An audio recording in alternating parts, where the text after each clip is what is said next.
Olá pessoal, aqui Marcelo Brunoro, empreendedor digital do canal Invente-se. Hoje vamos falar sobre as fintechs. A origem da palavra fintech vem do inglês de Financial e Technology e representa o grupo de empresas que já nasceram na era da internet ou nesta nova revolução industrial que se inicia desde as décadas de 90. Roda essa vinheta aí, ó.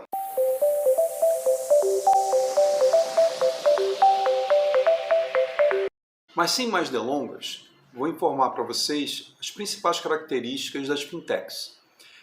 No Brasil, assim como no mundo, nós temos um mercado tecnológico voltado para finanças que tem sofrido grandes revoluções. Há outros mercados também que estão sofrendo essas revoluções. Hoje, por exemplo, nós usamos os aplicativos para muitas coisas. E dentre essas coisas que nós utilizamos, dentre pegar táxi, fazer compras ou ter descontos significativos em compras realizadas em toda a parte do mundo, que encurtou muito a distância, os bancos no Brasil, principalmente no Brasil, têm muitas agências e são muito grandes, têm custos operacionais muito altos. Isso significa que esse custo é repassado para os clientes. As fintechs, como já nasceram dentro da internet, com custos menores e uma quantidade de funcionários muito menor do que os bancos tradicionais, oferecem soluções bem melhores. A maioria das fintechs são bancos, ou conhecidas como bancos digitais. Elas nasceram pelas startups, ou seja, empresas de alta tecnologia que desenvolveram soluções para que a internet fizesse parte do dia a dia. É um serviço que está ganhando grande proporção, principalmente porque não tem a cobrança que a maioria das empresas tradicionais tem em relação aos seus serviços. Os serviços financeiros oferecidos pelas fintechs, principalmente as contas correntes, elas não têm alguns produtos, mas são focadas em nichos. O que são os nichos? Os nichos são aqueles segmentos onde há uma especialização e um direcionamento para um grupo de pessoas que precisam de determinados produtos e serviços aos quais há uma customização quase. Então, muitas vezes você abre uma conta num banco com o objetivo de obter serviços e esses serviços, na sua maioria, são serviços de varejo. São muito absorvidos pelos grandes bancos. Esses grandes bancos aprenderam que esse custo operacional está migrando para a internet. Quando se fala, por exemplo, em você abrir uma conta numa conta digital e nela você não tem a cobrança da maioria dos serviços que são prestados, principalmente aqueles custos de tarifa de manutenção, movimentação de conta, esse tipo de situação que os bancos aprenderam ao longo do tempo a cobrar para terem lucro, mas também para custearem o alto valor que eles têm que manter em investimentos para essas empresas. Então, trazendo aqui para a nossa realidade, abrir uma conta hoje digital é muito importante para que você tenha redução de custos e tenha facilidade no dia a dia. Aquelas filas imensas que a gente tinha em bancos, ou aquele tempo enorme que você pede para ir conversar com o seu gerente ou fazer um depósito, isso tudo foi absorvido pelas contas digitais. Muitas perguntam quais são as questões burocráticas que envolvem a abertura de uma conta numa fintech. As fintechs, em 100% dos casos, têm suas aberturas de conta através da própria internet, com sistemas tecnológicos que facilitam o seu dia a dia e aí com isso você não precisa perder tempo para que essas contas sejam viabilizadas. A redução dessa burocracia faz com que você foque em outras coisas e não perca seu tempo. Então, no dia a dia, você busca ganhar mais tempo, dinheiro, seja para estar com a sua família, seja para estar solucionando outros problemas que são mais importantes para você. Trazendo a questão dos produtos que são oferecidos pelas fintechs, são basicamente os mesmos que são oferecidos por bancos. Há uma grande diferença que no banco você tem um gerente que tem multitarefas para serem realizadas e aí com isso ele não tem foco muitas vezes no que é importante, que é dar a solução aos problemas que você busca quando vai ao banco, que é, por exemplo, obter um empréstimo, fazer um depósito, resolver um problema até burocrático criado pela própria instituição. Os principais produtos são os mesmos. Nós temos lá cartão de crédito, que foi quem puxou o carro das fintechs inicialmente. Temos o exemplo aí do Nubank, que é uma empresa de sucesso que já nasceu na internet. Mas nós temos outros produtos também, a própria movimentação de conta corrente, os financiamentos, os empréstimos. Tudo isso pode ser obtido através das fintechs. Essas fintechs, como eu disse, a maior parte delas é banco. Mas nós temos também algumas fintechs que não são bancos. São sociedades de crédito que têm especialização, por exemplo, você pode usar o seu carro para obter um empréstimo através de algumas empresas. Por exemplo, o próprio IT, que é um banco digital, é TI do Banco Itaú. E nós temos outros exemplos também de bancos digitais, aos quais os próprios grandes bancos estão reduzindo seus custos para que eles possam também competir com esse mercado. Agora, o que acontece é que o mercado está tendendo a migrar para o mundo digital.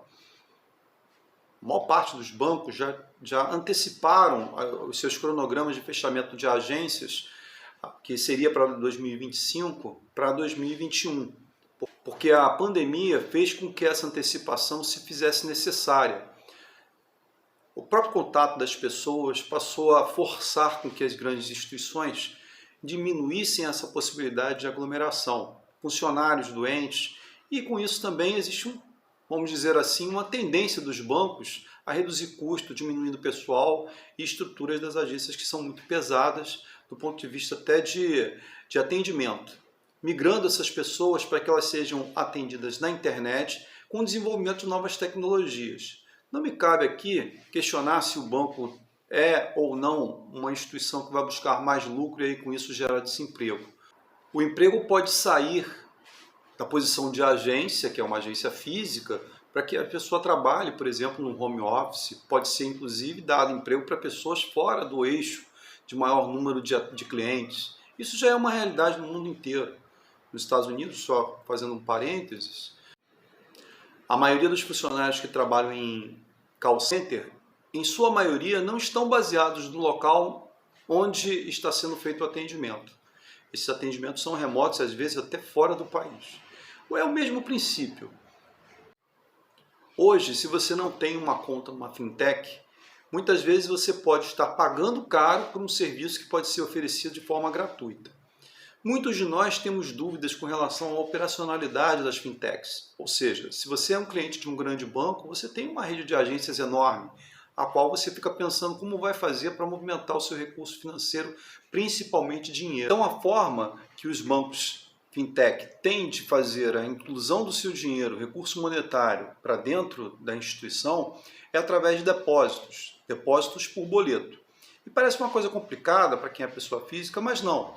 Dentro deles é apenas uma geração de um código de barras, que você pode imprimir o boleto, e geralmente as pessoas até gostam de fazer dessa forma, que é como se fosse o seu comprovante de pagamento ou de depósito. Então você pega lá, vamos citar um exemplo, você tem R$100 para depositar. Você pega esse dinheiro, você vai entrar no sistema do banco, vai gerar um boleto que não tem custo, e com esse boleto e esse dinheiro você vai numa agência de um banco, faz como se fosse um pagamento, através da Caixa Econômica, através dos correspondentes bancários, que pode ser uma padaria, pode ser um supermercado, e você vai fazer como se fosse um pagamento de boleto. Em 2 dias aquele dinheiro vai estar na sua conta. Os depósitos em cheque, apesar de serem raros, eles são capturados, ou seja, o próprio sistema vai capturar. Isso não é só a fintech que faz, os bancos tradicionais também fazem isso hoje.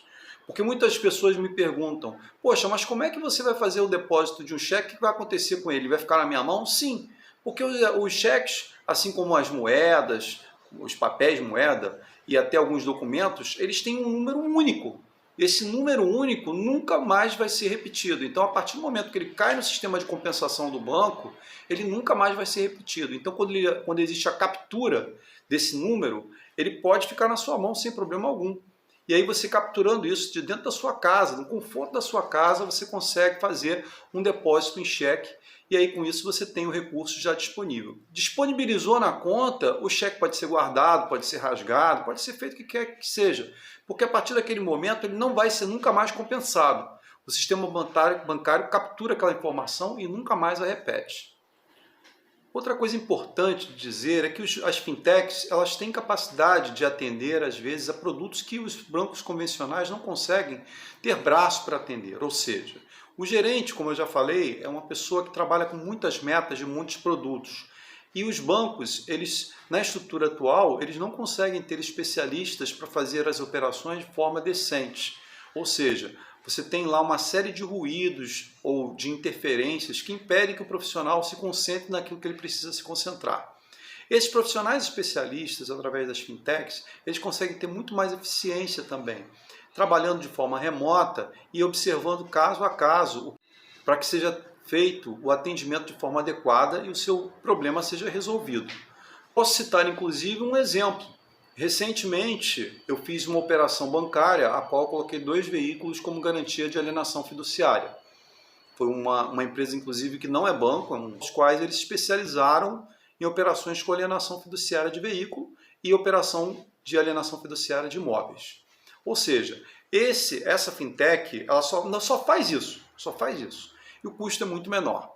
Só que baseado na minha operação ali apresentada e no meu perfil de crédito, um outro banco, através do cadastro que eu já tinha já com eles, né, no caso com esse banco que me indicou a operação, conheceu a minha operação com essa outra fintech e pediu para eu fazer essa operação com eles a um custo menor, sem a garantia e ainda mais alongado, dando troco. Ou seja, eu fiz uma operação bancária a qual me reduziu o custo devido às condições do mercado naquele momento e me deu mais condição de ter agilidade e acesso a crédito.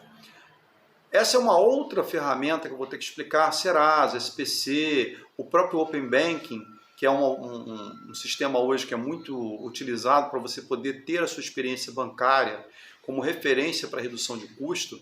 Eu vou fazer em outro vídeo e aí você não pode deixar de se inscrever no canal. Não se esqueça, se inscreva no canal, deixe o seu like, porque o seu like é muito importante para que os mecanismos de busca, as plataformas como o YouTube, possam recolocar os vídeos e aí com isso eu consigo ter mais informações de vocês, de quem é que está assistindo e por que está assistindo. Também dê o seu comentário. O seu comentário é muito importante, porque as dúvidas que você tem hoje podem ser, inclusive, geradoras de novos vídeos, porque pode ser a mesma dúvida de outras pessoas.